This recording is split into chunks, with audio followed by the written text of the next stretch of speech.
All right.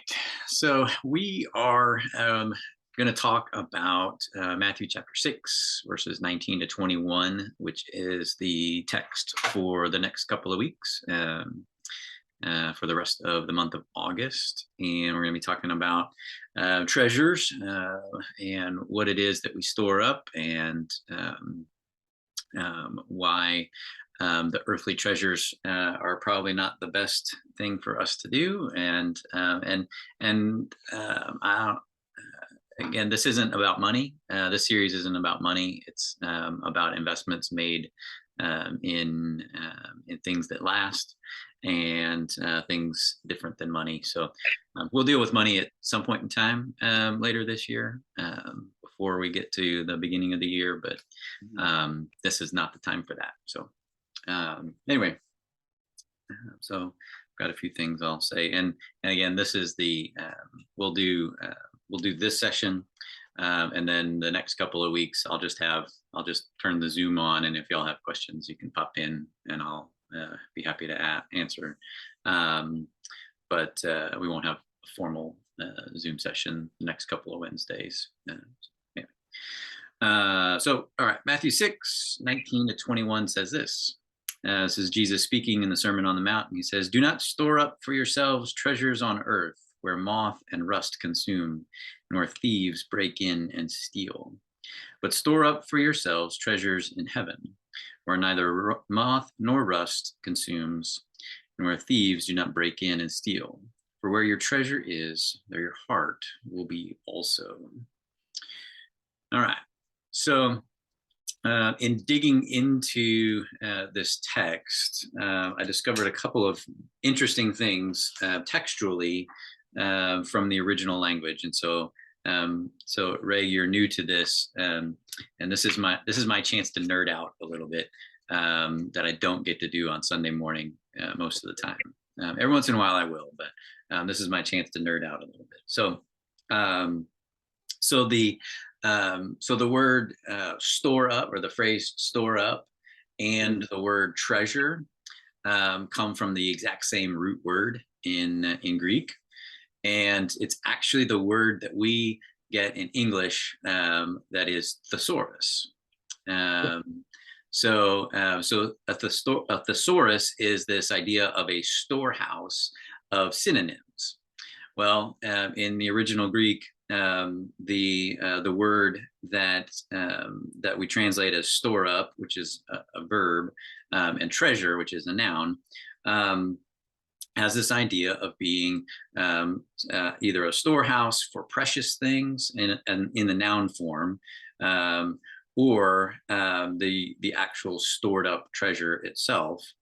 But then in a verb form, it means to lay up, to store up, to treasure up, to save, to put away, to build up and accumulate. So it's this.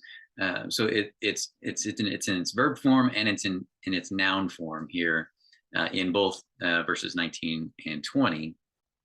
And so it's again, it's interesting, number one, that it's translated differently, but it makes sense because one's a verb and one's a noun, but they're from the same root word. So that's, again, this is just my nerd coming out here.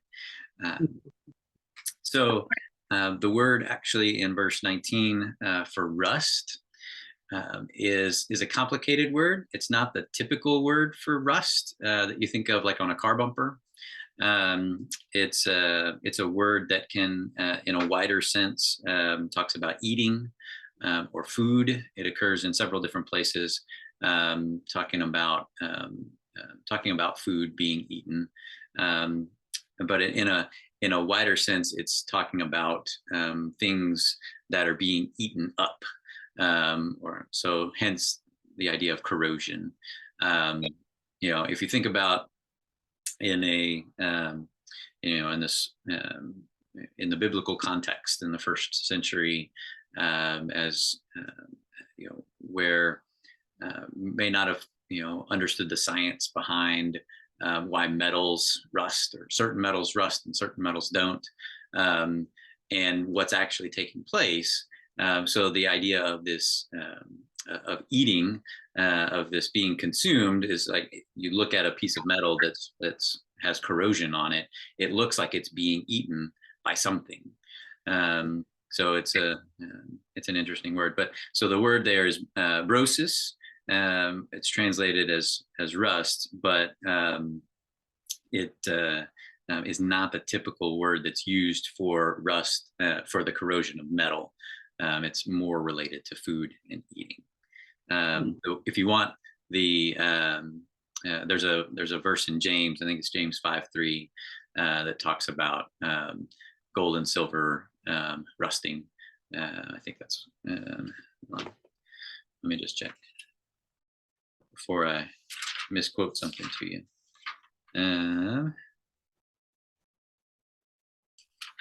So James,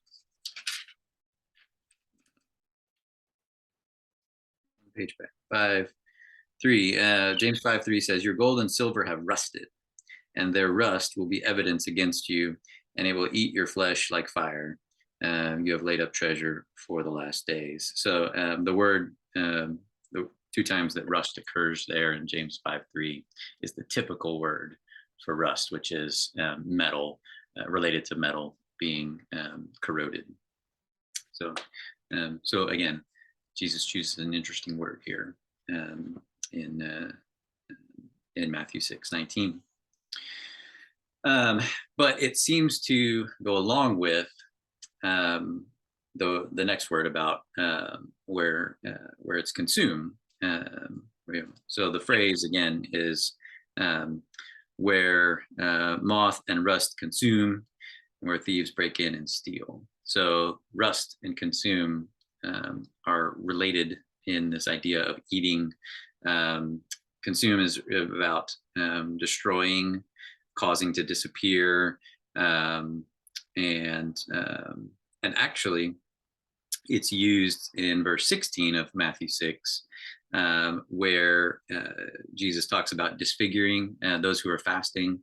They will, the hypocrites disfigure their faces, and it has more to do with leaving their face unwashed or rubbing ashes on their face, things like that, to make themselves look different, because they are fasting, and Jesus says don't do that.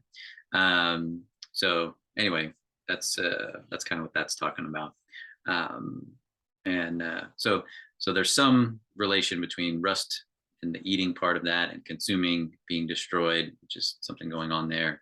And what moths typically do with clothes is that they eat it, and but in verse 20, there's a breakup of the way that the phrase goes, where moth nor rust consumes.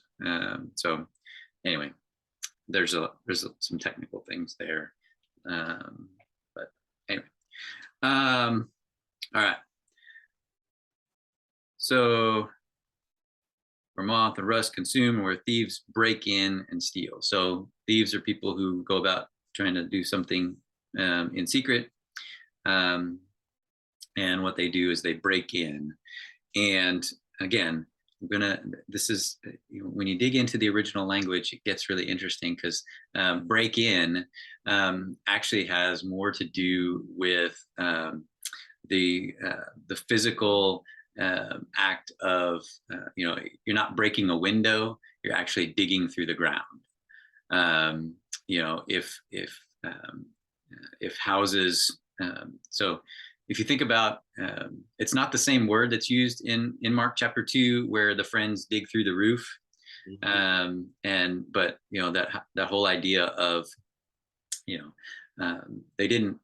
had to dig a hole in the roof. They literally unroofed the roof, which is a whole fun word in and of itself. But the idea of, if the wall is made of earth, they have to dig through it. They're not, they're not taking a crowbar and breaking a piece of glass or something like that. They're not breaking in that way. They have to break it by breaking through the earth. So that's what Jesus is talking about here. And again, in our 21st century mind, we think, kicking a door open or breaking through a window or something like that. No, this is literally digging through whatever material the house is made of to get to it, and sometimes even digging in the ground, because where do people store their treasures? If they had they had a chest, or they had a bag of coins or something like that, they might bury it under something, and they'd have to you kind of get this visual image of somebody digging through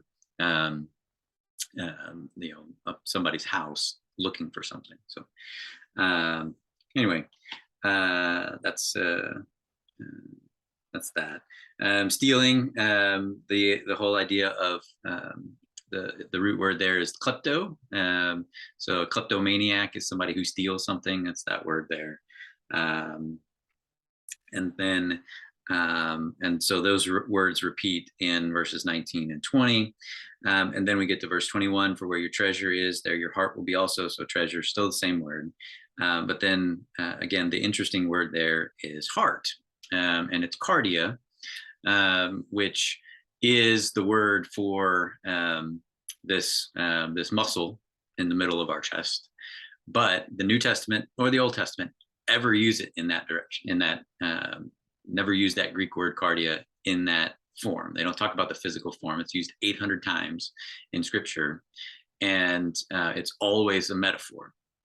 It's the idea of the heart and the mind, the inner self, the will, the intention. One way to put it is the affective center of our being. So it's only used in a figurative sense in Scripture. Now, in other places, it's about that physical muscle, but in Scripture, it's always a figurative use. So, which has, again, interesting implications for what Jesus is saying here, because if if you have the literal and figurative usages of treasure, and you have the literal and physical uses of heart, then you can, if you mix and match, and Jesus is talking about, if he's talking about literal treasure, coins, some kind of memento, some kind of valuable physical piece, then and Scripture only talks about a figurative heart, then you have this ability to place your heart where physical things are, and the implications that come from that. So my hope is to help in these 3 weeks that we'll be digging in here, is to help people understand, help the congregation understand that that our treasure is more than literal. Yes, there are literal treasures that we have. I think one of the things, as I was reading through this, and one of the things I'll talk about is probably my grandfather's pocket watch that he gave me when I graduated from seminary or got ordained. And my grandmother was very careful to say, okay, Dean, don't, she's like, don't use this, on an everyday basis, because it's a gold pocket watch. She's like, she was very concerned that, I might lose it. And the price of gold at the time was, quite good. And it's even better now. But she was worried that she's like, don't sell it. Don't, anyway, but it's a treasure that holds special value. And it's one of those mementos kind of deal. But one of the things I want to talk about during the series are about making investments in other people. That's the first week, is making investments in other people. So serving, mentoring, building into other people, so that that treasure is not a physical thing, but it's more of the figurative sense, where we are telling people that they are treasured, and to us and to God. And so because of that, then we serve. We serve in the church, we serve in our community, we serve in our world, things like that. And those things, those those treasures then don't fade. They don't rust. They don't get eaten up by moths. They don't get stolen or broken. So, then so that's so it's those figurative kinds of treasures that we are going to talk about. The second week we'll talk about our investments in our faith and in our own spiritual practices, because the overarching goal for this series in the context is this whole back to school season that we're in, and we're going to set I want to help families who are entering back into that season, and then everybody else by proxy, set some intentions and some habits here at the beginning of the school year that can set the tone for the rest of the school year. In the back to school season, obviously, at least in our house, bedtimes have to be reestablished. Regular dinner times have to be reestablished, and wake up routines have to be reestablished. And so part of that is what I want to help folks understand, is that we can build into that as well habits of serving, habits of investing in one another. Like I'm talking about dinner time in particular, being a place where we invest as a family, and as couples and as friends and things like that. But then also looking at ways in which we invest in our own spirituality, whether that's reading scripture, prayer, journaling, fasting, those kinds of things, and attending worship as well. And then just trying to get into this, I'm trying to take advantage of the fact that people are setting those new routines now, and getting those things moving in their life in ways that perhaps only January and Lent have a built-in opportunity to do that. So, or Mondays, or the first day of the month, or there are several points in life where doing something brand new has an attached moment to it. All right. And then the third week is about making investments in eternity. And I want to make a real clear call for faith commitments, and we will do a renewal of baptismal vows that day. And we'll work up to, if there are those who want to get baptized for the first time, making that available as well. So just kind of, it's this overarching goal of setting the intentions and making the investments that last, rather than investments that get consumed, get stolen, get broken, get make our heart break when they go away. So anyway, and this particular section in Matthew 6 sits with a couple of others. The one immediately before that is about fasting, and following that, there's the idea of the lamp, of the eye being the lamp of the body, and then serving two masters in verse 24. Loving one and hating the other, or being devoted to one and despising the other. And Jesus closing that section with, you cannot serve both God and wealth. So this idea of treasures exists in a larger ecosystem, which we won't have time to get into. One day I'll preach on the whole Sermon on the Mount. That might take me a year, but for sure. I'm just going to take it in little chunks right now. The Lord's Prayer for 10 weeks. And now we'll do this couple of verses for 3 weeks. So each week will be different in this series, but it'll all focus on these 3 verses right here and the idea of treasures. So, Okay.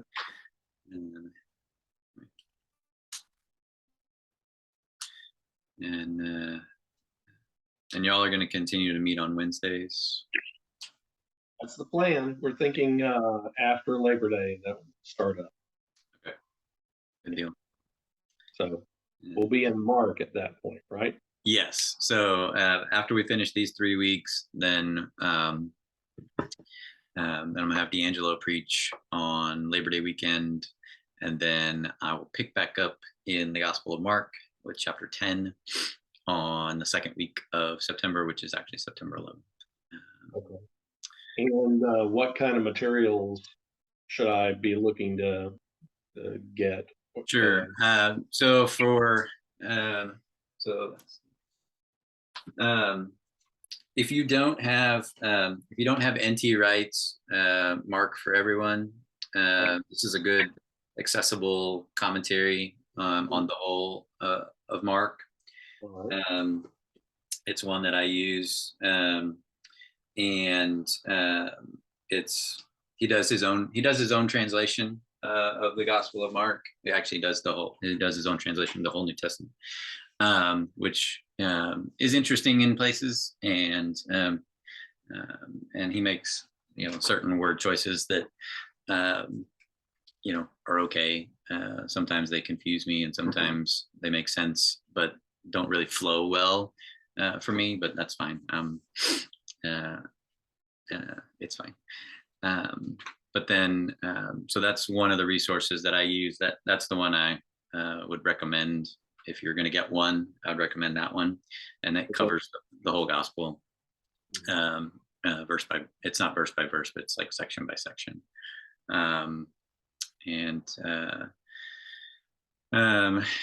If let's see, I'm just thinking about. I mean, if you want, I have others I can send to you if you want to take a look at them. Some are more exegetical, more word-based kind of deals. Some are more thematic, and some are more like application based. Just depends on kind of what floats your boat.